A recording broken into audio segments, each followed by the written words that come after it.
البينونة الكبرى بعد بينونتين صغرتين، ولا يمكن الأحكام فلا تحل له بغير رجعتين في العدة أو عقدين جديدين بعد انتهائها، فلا تعضلوهن أن ينكحن أزواجهن إذا تراضوا بينهم بالمعروف مرتين في الحياة بين الزوجين قبل بينونة الكبرى التحريمية التي نص القرآن حتى تنكح زوجا غيره. نكاح صحيح لا للتحليل للأول، لا للتحليل للأول، لا للتحليل للأول، ولو احتال الناس للتحليل فلا تحل له، وكلهم ملعون بلعنة الله، ومن يلعن الله فلن تجد له وليا مرشدا ولن تجد له نصيرا. ونكاح التحليل فاحشة، قل إن الله لا يأمر بالفحشاء وهذه الفاحشة، قل إن الله لا يأمر بالفحشاء وهذه الفاحشة لا تؤيده الآية حتى تنكح زوجا غيره. من لعنه الله وغضب عليه وجعل منهم القردة والخنازير وعبد الطاغوت، وكما روى أبو داود والترمذي وابن ماجه وأحمد بن حنبل الحديث. لعن الله المحلل والمحلل له والذين اشتركوا في نكاح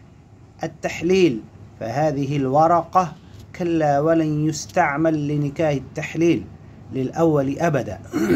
وعند الله كلهم مستحقي عقوبة الفاحشة، أعاذنا الله إعادة كاملة. البينونة الكبرى بعد بينونتين صغرتين إلا من قبل أن تمسوهن أو ما لم تمسوهن فما لكم عليهن من عدة ولا رجع ولا بينونتين صغرتين، ولهما أن ينكحا مهما شاء مهما كانت المرأة محصنة، ولهما أن ينكحا إذا تراضوا بينهم بالمعروف. وحذر الله الذين يعضلونهما بقوله فلا تعضلوهن أن ينكحن أزواجهن إذا تراضوا بينهم بالمعروف،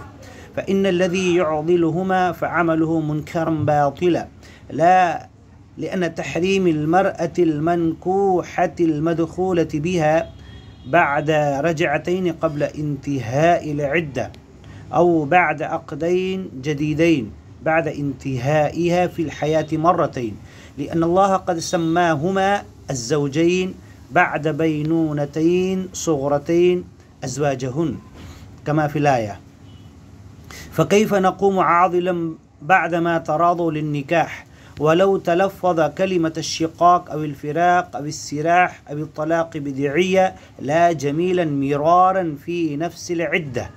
يعتبر الترداد عبثا لغوا ولهوا، ذلكم قولكم بأفواهكم منكرا من القول وزورا، لا يغير حدود الله بتردادها ولا بتلفظها مرارا، ولا أحكام فلا تحل له بغير رجعتين قبل انتهاء العدة أو بعدها إذا تراضوا بينهم بالمعروف مرتين منفصلين في الحياة بين زوجين. وإن الذين يقومون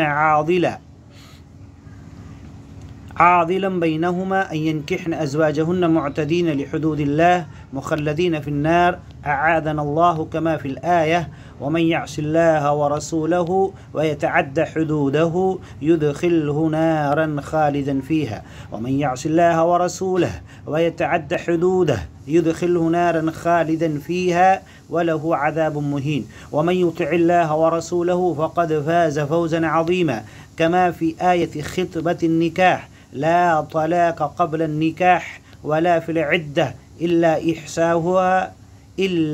إحساؤها بالتقوى،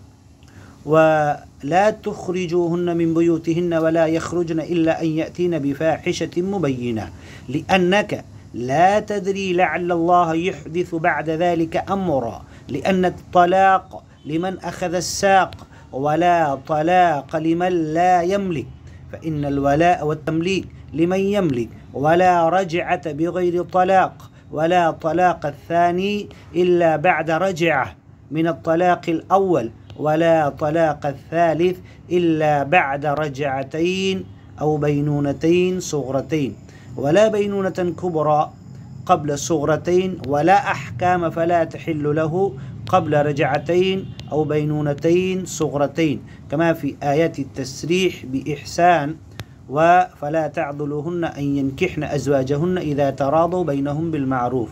فندعو الله أن يوفقنا العمل حسب كتابه وحسب مرضاته وعلى حدوده إن شاء الله.